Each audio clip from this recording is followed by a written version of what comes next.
So when we look at the difference really between term and perm, sometimes I look at it something that we may be more familiar with, which is like renting versus owning a house.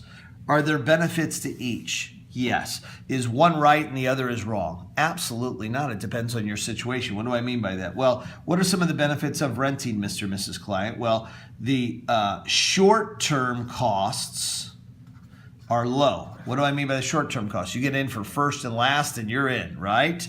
You've got a high degree of what I would call flexibility. At the end of the lease, you can pick up and go.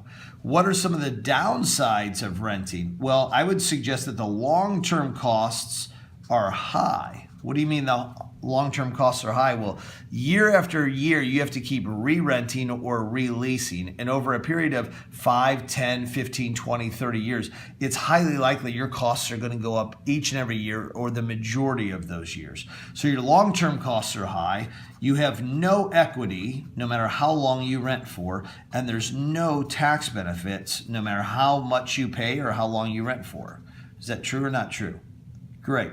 So now let's look at owning. What are the benefits of owning? The benefits of owning are the long-term costs are actually lower.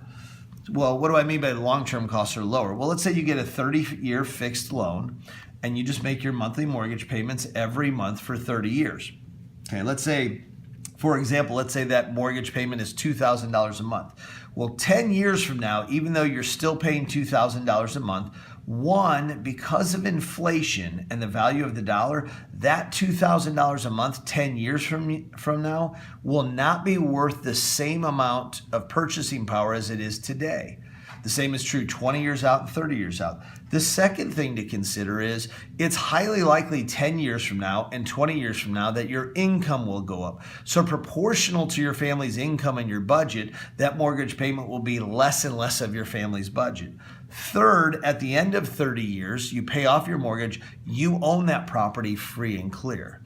So the long-term costs are much lower for ownership, and there's tremendous tax benefits to own. And you can build equity over time by owning. What's the downside of owning? Well, the short-term costs are higher. Why? You got to come up with a down payment and closing costs and escrow and termites and appraisal and all kinds of stuff that you wouldn't have to if you rented. And what is the other downside is there's limited flexibility. In other words, you buy a house, 6 months later, a year later, you may not be able to sell it and move. You're probably the closing costs will probably be too much for you to leave that quickly. So there's much less flexibility when you own. I would say the same features and benefits and the same liabilities are true of term insurance and permanent insurance.